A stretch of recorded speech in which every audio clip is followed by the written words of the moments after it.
ഓരോ മുഹൂർത്തങ്ങൾക്കും അതിൻ്റെതായ സന്തോഷങ്ങളുണ്ട്. അതിൽ ചിലത് ഒരിക്കലും മറക്കാൻ പറ്റാത്തതും. Azad gold and diamonds, Thazhepalam, Tirur. തിരുനാവായയിൽ റൌഡികൾ തമ്മിലുണ്ടായ അടിപിടിയിൽ ഉൾപ്പെട്ട പ്രതികളുമായി തിരൂർ പോലീസ് തെളിവെടുപ്പ് നടത്തി. തിരുനാവായയിൽ റൌഡികൾ തമ്മിലുണ്ടായ അടിപിടി കേസിൽ പ്രതികളെ തെളിവെടുപ്പിനായി എത്തിച്ച് തിരൂർ പോലീസ് സ്റ്റേഷൻ ലിസ്റ്റിൽ ഉൾപ്പെട്ട റൌഡികൾ തമ്മിലാണ് രാത്രിയിൽ തിരുനാവായയിൽ വെച്ച് സംഘർഷമുണ്ടായത്. സംഭവത്തിന് ശേഷം ഒളിവിൽ പോയ പ്രതികൾ പിന്നീട് കോടതിയിൽ കീഴടങ്ങുകയായിരുന്നു. കോടതി റിമാൻഡ് ചെയ്ത പ്രതികളെ തുടർ നടപടികളുടെ ഭാഗമായാണ് പോലീസ് തിരുനാവായയിൽ എത്തിച്ച് തെളിവെടുപ്പ് നടത്തിയത്.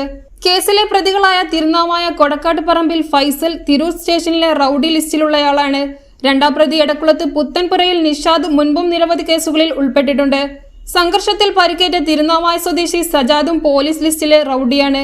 വൈകുന്നേരങ്ങളിലും രാത്രികാലങ്ങളിലും പൊതുജനങ്ങൾക്ക് ശല്യമുണ്ടാക്കുന്നവർക്കെതിരെ ശക്തമായ നടപടി സ്വീകരിക്കുമെന്നും പോലീസ് അറിയിച്ചു. തിരൂർ സ്റ്റേഷൻ ഇൻസ്പെക്ടറുടെ നിർദ്ദേശപ്രകാരം sub inspector Naseer Tirurkad, police ഉദ്യോഗസ്ഥരായ രഞ്ജിത് ലാൽ, ഹവീർ എന്നിവരുടെ നേതൃത്വത്തിലാണ് തെളിവെടുപ്പ് പൂർത്തിയാക്കി പ്രതികളെ ജയിലിലേക്ക് മാറ്റിയത്.